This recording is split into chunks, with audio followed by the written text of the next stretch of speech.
Student, मैं सौरभ कोहली आपका हार्दिक स्वागत करता हूं अपने यूट्यूब चैनल में।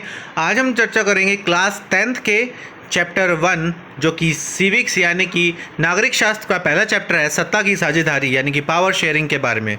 तो जो कोई भी हमारे चैनल के साथ नया जुड़ा हो, इस चैनल को सब्सक्राइब कर दे और बेल वाले बटन को जरूर प्रेस कर दे ताकि सारी नोटिफिकेशन उस तक जरूर मिल सके। आपके लिए क्लास 9th, क्लास 10th और भी 11th 12th तक के कोर्सेज हमारी प्लेलिस्ट में अवेलेबल हैं, आप चेक कर सकते हैं। विषय प्रवेश। इस अध्याय में हम पढ़ेंगे कि विधायिका, कार्यपालिका और न्यायपालिका के बीच सत्ता का बंटवारा ही लोकतंत्र का मूल मंत्र है। सबसे पहले हम चर्चा करेंगे मल्टीपल चॉइस क्वेश्चन यानी कि बहुविकल्पीय प्रश्न की। श्रीलंका को स्वतंत्रता कब प्राप्त हुई? तो इसका उत्तर है 4 फरवरी 1948 यानी कि लगभग भारत के 6 महीने बाद इसे आज़ादी मिली। भारत को 1947 में और श्रीलंका को 1948 में। श्रीलंका ने किस विदेशी शक्ति से स्वतंत्रता प्राप्त करी? तो सेम इंग्लैंड से स्वतंत्रता इसे मिली थी। तीसरा है, श्रीलंका में कौन कौन सी भाषाएं मुख्य रूप से बोली जाती हैं? तो यहाँ पर सिंगली और तमिल बोली जाती है। स्वतंत्रता के पश्चात श्रीलंका में किस भाषा को राष्ट्रीय भाषा घोषित किया गया? तो सिंगली को राष्ट्रीय भाषा घोषित किया गया। अगला प्रश्न है, बेल्जियम को स्वतंत्रता कब प्राप्त हुई? तो 19 अप्रैल 1839 को यानी कि 1839 को बेल्जियम को स्वतंत्रता प्राप्त हुई। तो बेल्जियम में मुख्य रूप से कौन सी भाषाएं बोली जाती हैं? छठा प्रश्न है, तो वहाँ पर स्पेनिश भाषा बोली जाती है। सातवां प्रश्न, 1970 और 1993 के मध्य बेल्जियम के संविधान में कितनी बार संशोधन किया गया? यानी कि कितनी बार अमेंडमेंट हुए 1970 से लेकर 1993 के बीच? तो इसका सही उत्तर है 4 बार। आठवां प्रश्न है, 1970 और 1993 के मध्य बेल्जियम के संविधान में 4 बार संशोधन करने की क्यों आवश्यकता पड़ी? तो इसका सही उत्तर है ताकि देश में रहने वाले किसी भी व्यक्ति को बेगानेपन का एहसास ना हो और सभी आपस में मिलजुल कर रह सकें। निम्नलिखित में से एक देश में बहुसंख्यकवाद को अपनाया जाता है, किस देश में? तो इसका सही उत्तर है श्रीलंका। 10वां प्रश्न है, सत्ता की साझेदारी के लिए निम्नलिखित में से कौन सी 2 उचित दलीलें हैं? तो इसका उत्तर है देश की शासन प्रक्रिया में सभी लोगों को भागीदार बनाया जाता है, यह ढंग अधिक लोकतांत्रिक है। 11वां प्रश्न, निम्नलिखित में से कौन सी अल्पसंख्यक जाति बेल्जियम में अपेक्षाकृत धनी और शक्तिशाली है? यानी कि बेल्जियम में कौन सी अल्पसंख्यक जाति जो माइनॉरिटी में है वो धनी है और शक्तिशाली भी है? वो है फ्रांसीसी। श्रीलंका में सिंगली भाषा बोलने वाले लोगों की औसत आयु कितनी है? 65%। अब हम चर्चा करेंगे भाग 2 की short and long answer type questions की, जो कि 3 से 4 मार्क्स के बीच में आ सकते हैं। सबसे पहले बात करें तो क्वेश्चन है, बेल्जियम के समाज की जातीय बनावट की व्याख्या करें, अथवा बेल्जियम के 2 प्रमुख जातीय समूह का उल्लेख करना है। तो इसमें हम देखें ये 2009, 2012, 2015 और 17-18 में भी ये प्रश्न आया हुआ है। बेल्जियम के समाज की जातीय बनावट यानी कि ethnic composition of Belgium Europe का एक छोटा सा देश है जो बेल्जियम है, जिसकी आबादी हरियाणा से भी आधी है, परंतु इसके समाज की जातीय बनावट बड़ी जटिल है। इसमें रहने वाले 59% लोग डच भाषा बोलते हैं और 40% लोग फ्रेंच बोलते हैं और बाकी 1% लोग जर्मन भाषा बोलते हैं। ऐसी भाषा विविधता कई बार सांस्कृतिक और राजनीतिक झगड़ों का कारण बन जाती है, परंतु बेल्जियम के लोगों ने एक नवीन प्रकार की शासन पद्धति अपनाकर इन सांस्कृतिक विविधताओं एवं क्षेत्रीय अंतरों में होने वाले आपसी मतभेदों को दूर कर लिया। उन्होंने बार बार संविधान में संशोधन इस प्रकार से और इस विचार से किया कि किसी भी व्यक्ति को बेगानेपन का एहसास ना हो और सभी मिलजुल कर रह सकें। सारा विश्व बेल्जियम की इस समझदारी की दाद देता है। आप देखें, अगला है प्रश्न, श्रीलंका के समाज की जातीय बनावट यानी कि एथनिक कॉम्पोजिशन की व्याख्या करें। तो श्रीलंका की एक द्वीपीय देश है, हम जानते हैं भारत का एक पड़ोसी देश भी है और भारत के दक्षिणी तट से कुछ किलोमीटर की दूरी पर स्थित है। इसकी आबादी कोई 2 करोड़ के लगभग है, अर्थात हरियाणा के बराबर। बेल्जियम की ही भांति यहाँ भी कई जाति समूह के लोग रहते हैं। देश की आबादी का कोई 74% भाग सिंगलियों का है, जबकि कोई 18% लोग तमिल हैं। बाकी भाग अन्य छोटे छोटे जाति समूह जैसे ईसाइयों और मुसलमानों का है। देश के उत्तर पूर्वी भागों में तमिल लोग अधिक हैं, जबकि देश के बाकी हिस्सों में सिंगली लोग बहुसंख्या में हैं। यदि श्रीलंका के लोग चाहते तो वह भी बेल्जियम की भांति अपने जातीय मसलों का कोई उचित हल निकाल सकते थे, परंतु वहां के बहुसंख्यक समुदाय अर्थात सिंगलियों ने अपने बहुसंख्यकवाद को दूसरों पर ठोंसने का प्रयत्न किया, यानी कि उन पे लादने का प्रयत्न किया, जिससे वहां गृह युद्ध यानी कि सिविल वॉर शुरू हो गया, जो आज तक थमने का नाम नहीं लेता। तो ये मैप है श्रीलंका का। अगला प्रश्न है तीसरा, सत्ता की साझेदारी, पावर शेयरिंग से आप क्या समझते हैं, यही चैप्टर का भी नाम है। तो सत्ता की साझेदारी एक ऐसी कुशल राजनीतिक पद्धति है जिसके द्वारा समाज के सभी वर्गों को देश की शासन प्रक्रिया में भागीदार बनाया जाता है, ताकि कोई भी वर्ग या यह महसूस ना करे कि उसकी अवहेलना हो रही है। यानी कि इसका अर्थ है कि जितने भी वर्ग हैं ना, उनको राजनीति में भागीदार बनाया जाता है, उस समाज में रहने वाले लोगों को, ताकि कोई भी जो वर्ग है वो वंचित ना रहे। वास्तव में सत्ता की भागीदारी लोकतंत्र का मूल मंत्र है। जो देश इस मूल मंत्र को नहीं समझते, वहाँ श्रीलंका की भांति सदा आपसी कलह कलेश ही चलता रहता है और कई बार नौबत गृह युद्ध की भी बन जाती है। जिन देशों ने बेल्जियम की भांति इस मूल मंत्र को समझ लिया है, वहाँ आपसी मतभेद होने पर भी देश को सारा कामकाज ठीक चलता रहता है। देश में सरकार की 3 अंगों यानी कि विधायिका, कार्यपालिका और न्यायपालिका में भी इस सत्ता की भागीदारी के नियम को अपनाया जाता है। इस प्रकार केंद्रीय सरकार और राज्य सरकारों में भी सत्ता की भागीदारी के सिद्धांत पर शक्ति का बंटवारा कर दिया जाता है। इससे आपसी मतभेद, कलह आदि की भी सभी संभावनाएं समाप्त हो जाती हैं। अन्यथा बहुसंख्यकवाद को थोपने से इन सभी मुसीबतों को बुलावा देना है और कुछ नहीं। बहुसंख्यकवाद क्या है, यानी कि बात करें तो मेजॉरिटेरियनिज्म क्या है, इसमें क्या खामियां हैं। ऐसी राजनीतिक मान्यता जो इस बात पर जोर देती है कि बहुसंख्यक समुदाय अल्पसंख्यकों की अवहेलना कर सकता है, बहुसंख्यकवाद कहलाता है। यानी कि ऐसी व्यवस्था जिसमें माना जाता है कि बहुसंख्यक जो है वो जो संख्या में कम है उनकी अवहेलना कर सकता है, तो ये मेजॉरिटेरिज्म कहलाता है, यानी कि बहुसंख्यकवाद कहलाता है। परंतु बहुसंख्यकवाद की यह धारणा अनेक प्रकार से गलत है और इसमें अनेक खामियां हैं। इसमें पहली त्रुटि तो यह है कि बहुसंख्यक लोग अपनी भाषा को तो राजभाषा घोषित कर देते हैं और दूसरी भाषाओं को दरकिनार कर देते हैं। दूसरा पॉइंट, वे विश्वविद्यालय और सरकारी नौकरियों में अपनी ही जाति के लोगों को प्राथमिकता देते हैं और दूसरों की अवहेलना कर देते हैं, जैसा कि श्रीलंका में हो रहा है। तीसरा, बहुसंख्यक लोग अपने ही धर्म को संरक्षण और बढ़ावा देते हैं और दूसरे धर्मों से सौतेला व्यवहार करते हैं। परंतु इन सभी भेदभावपूर्ण कार्यों से देश में अशांति और संघर्ष का वातावरण कायम हो जाता है। अल्पसंख्यक लोग बेगानेपन का एहसास करने लगते हैं और मरने मारने को तैयार हो जाते हैं।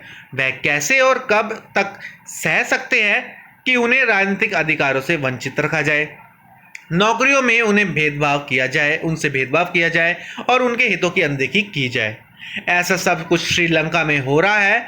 वहाँ सिंगली और तमिल समुदायों के बीच इतने संबंध बिगड़ चुके हैं कि आए दिन मारधाड़ होती रहती है और सिविल युद्ध यानी कि सिविल वॉर, गृह युद्ध का वातावरण बना रहता है। यह सब कुछ बहुसंख्यकवाद नीति का ही परिणाम है। अब सत्ता की साझेदारी यानी कि पावर शेयरिंग क्या है और इसके क्या क्या लाभ है। जब कोई देश प्रशासनिक व्यवस्था में सभी लोगों को भागीदार बनाता है तो उस सत्ता की साझेदारी की संज्ञा दी जाती है। ऐसी व्यवस्था के निरसंदेह अनेक लाभ हैं। सत्ता की साझेदारी लोकतंत्र का मूल मंत्र है जिसके बिना प्रजातंत्र की कल्पना नहीं की जा सकती। दूसरा, जब देश के सभी लोगों को देश की प्रशासनिक व्यवस्था में भागीदारी बनाया जाता है तो देश और मजबूत होता है। जब बिना किसी भेदभाव के सभी जातियों के हितों को ध्यान में रखा जाता है और उनकी भावनाओं का आदर किया जाता है तो ना किसी संघर्ष की संभावना रहती है और देश निरंतर बिना किसी रुकावट के प्रगति के पथ पर चलता रहता है। बेल्जियम ने सत्ता की साझेदारी की नीति को अपनाकर न केवल एक और आपसी संघर्षों को दूर कर लिया वरन हर क्षेत्र में निरंतर प्रगति करनी शुरू कर दी। अब हम बात करें लॉन्ग आंसर टाइप क्वेश्चंस की, जो 5 से 6 नंबर या उससे ऊपर आ सकते हैं, आपके 4 से 6 के बीच में। आधुनिक लोकतांत्रिक व्यवस्थाओं में सत्ता की साझेदारी के अलग अलग तरीके क्या हैं, इनमें से प्रत्येक का एक उदाहरण भी दीजिए। और अथवा में ये प्रश्न है, शासन के विभिन्न अंगों के बीच किस प्रकार सत्ता का बंटवारा होता है, स्पष्ट कीजिए। सत्ता की साझेदारी या बंटवारे के विभिन्न तरीके क्या है, ये भी प्रश्न आप मान सकते हैं। तो 3 टाइप से मैंने पूछा ये।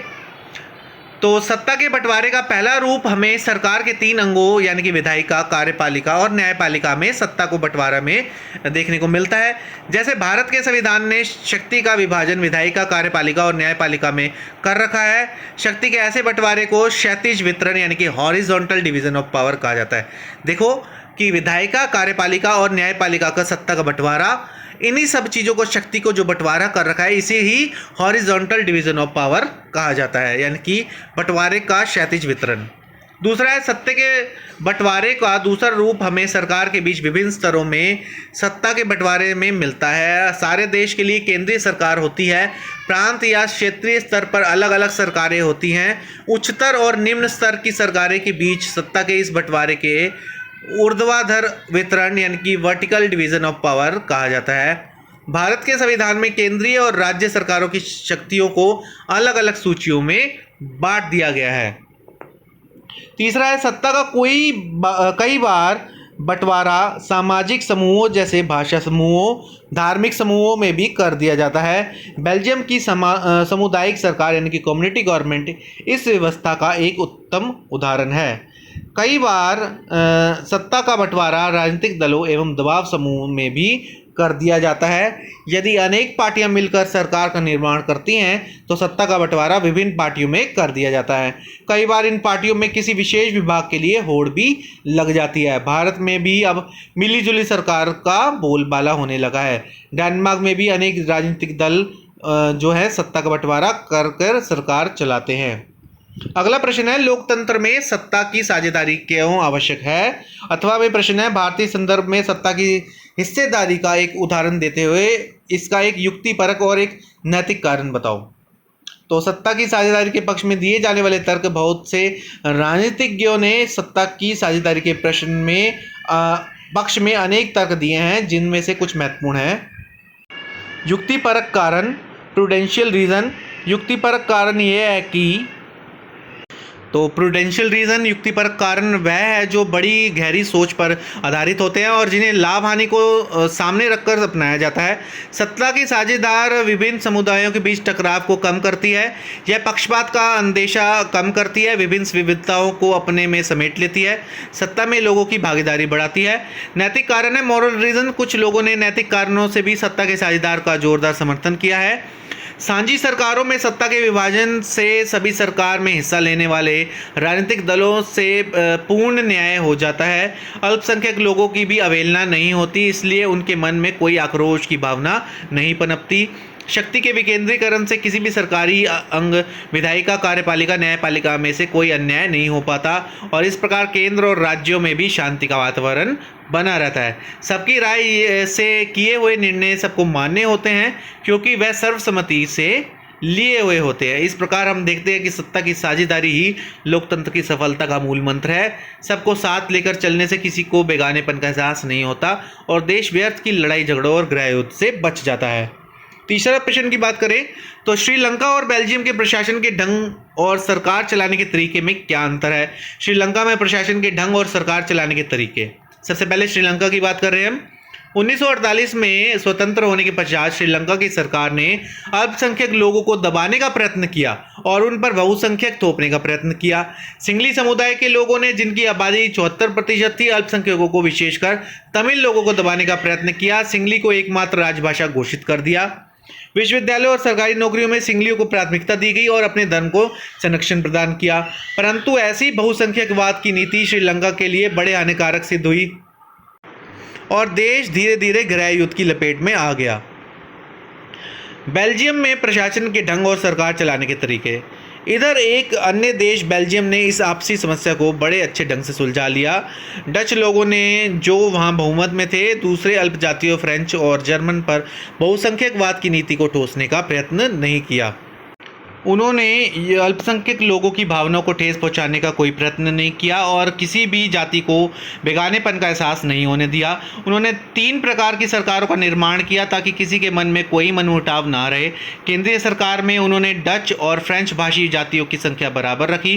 राजधानी ब्रसल्स में के लिए एक अलग सरकार का निर्माण किया जिसमें दोनों समुदायों डच और फ्रेंच को समान प्रतिनिधित्व दिया गया। केंद्रीय और राज्य सरकारों के अतिरिक्त एक तीसरी सरकार का निर्माण किया गया जिसे कम्युनिटी गवर्नमेंट का नाम दिया गया ताकि सभी समुदायों के सांस्कृतिक, शैक्षणिक और भाषाई मामलों का फैसला हर समुदाय अपनी इच्छा से कर सके। इस समझदारी की नीति के कारण बेल्जियम जो है अपनी कला और संघर्ष से बच गया और वहाँ गृह युद्ध की भी कोई संभावना नहीं रही। देश उन्नति के पथ पर निरंतर बढ़ता चला गया। और अगला लास्ट प्रश्न हम बात करें, लास्ट नहीं, उससे पहले एक और है। श्रीलंका और बेल्जियम के प्रशासन के ढंग और सरकार चलाने के ढंग में क्या शिक्षा मिलती है? आउटकम्स क्या निकलते हैं? तो बेल्जियम ने तो समझदारी की नीति अपनाई है परंतु श्रीलंका ने इसकी बिल्कुल अवहेलना कर रखी है। इन दोनों उदाहरणों से हमें ये बात पता लगती है कि बहुसंख्यकवाद नहीं ठोसना चाहिए बल्कि मिलजुल कर आपसी प्यार से सभी बातों पर सहमति बनाकर सबको साथ में लेकर आगे बढ़ना चाहिए। तभी सच्चे अर्थों में एक लोकतांत्रिक सरकार की स्थापना हो सकती है। सत्ता की साझेदारी ही लोकतंत्र का मूल मंत्र है जिसे हमें कभी नहीं भूलना चाहिए, अन्यथा गृह युद्ध के साथ साथ लोगों को देश के बंटवारे का भी अभिशाप भुगतना पड़ सकता है। 5वां लास्ट प्रश्न है, श्रीलंकाई तमिलों की किन्हीं 3 मांगों का वर्णन कीजिए। उन्होंने अपनी मांगों के लिए किस प्रकार का संघर्ष किया? तो उनकी पहली मांगे थी उनकी भाषा तमिल को भी सिंगली भाषा का ही स्थान दिया जाए, सिंगली समुदाय की भांति उन्हें भी सरकारी नौकरियों में स्थान दिया जाए और शिक्षा के क्षेत्र में उन्हें भी कोई भेदभाव ना किया जाए। उन्हें सिंगली लोगों की भांति राजनीतिक अधिकार दिए जाएं ताकि वे अपने प्रतिनिधि स्वतंत्रता से चुन सकें। उन्होंने अपनी मांगों के लिए किस प्रकार का संघर्ष चलाया? उन्होंने अपनी अनेक राजनीतिक संस्थाएं स्थापित की और क्षेत्रीय स्वतंत्रता की मांग की। उन्होंने अपनी मांगों की पूर्ति के लिए जल्द से जुलूस निकाले तथा और जब कुछ नहीं बन पाया तो गृह युद्ध भी छेड़ दिया जो अब तक चल रहा है।